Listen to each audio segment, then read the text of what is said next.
So I was talking to this guy on Facebook the other day, and he was like, I just don't understand what you're doing, because I try to use words and sounds, and it just doesn't sound like a duck at all. So I said, okay, I'll take what I'm hearing from you and put together a video on it. This video is going to be focused on the diaphragm, which I've already made a video to. I'll link it at the end of this video. And constricting your air with back pressure from the chest cavity to the duck call.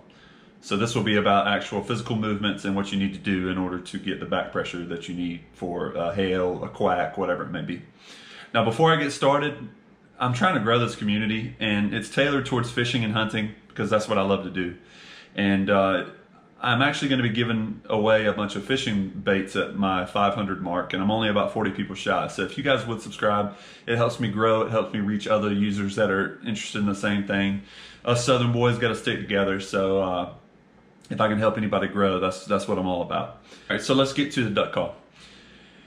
If you go through YouTube, you're going to find 400 videos where they talk about using the words 10, 10, 10, or hut, or whatever, you name the sound. And I'm trying to put myself on the beginner level again, and if I were to try to say the word 10, 10, 10, 10, 10, 10, 10, 10, that doesn't sound right. Or hut, hut, that also doesn't sound right. So I'm going to take it to the basics. If you grew up Southern like I did, you probably had a mom that had anywhere from 1 to 10 cats at any time.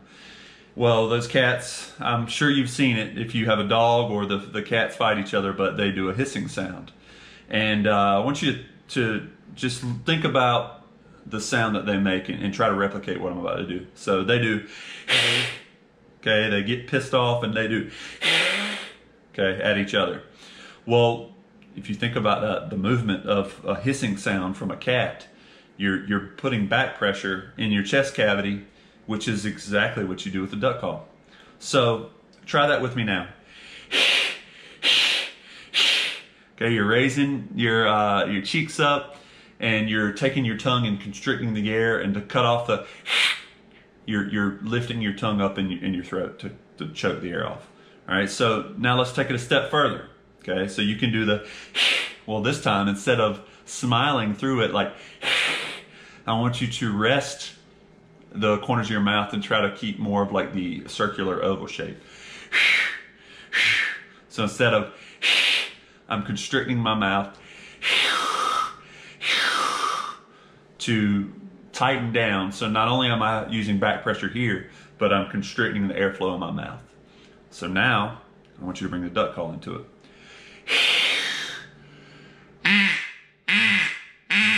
Okay, so now we're getting that constant flow from diaphragm to duck call. Now let's take it another step. In order to create an actual quack sound, you got to choke the air at some point, which would be raising your tongue. So now I want to do, so I start with my tongue low, and I'm trying to keep the oval shape here, and then I'm going to lift it up and choke off the air. Okay, so, and that's exactly what you do to make a quack sound. So I'm going to show you.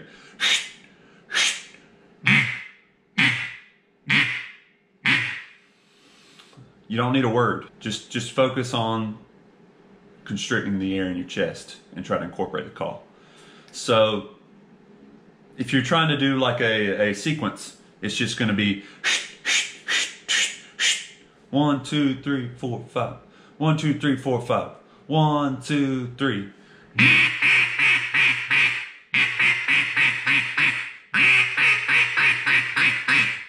I'm doing.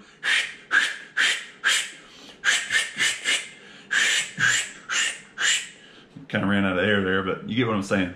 So guys, if you like this type of video, let me know in the comments. Shoot me a message on Facebook. Wherever you see this video, let me know that I'm creating content that you guys can resonate with, because I really enjoy it and I want to continue to grow for you. So thanks for watching. I'm going to link another couple of videos here on the sidebar, and check those out too. Do the same for those, and thanks for being a part of the community.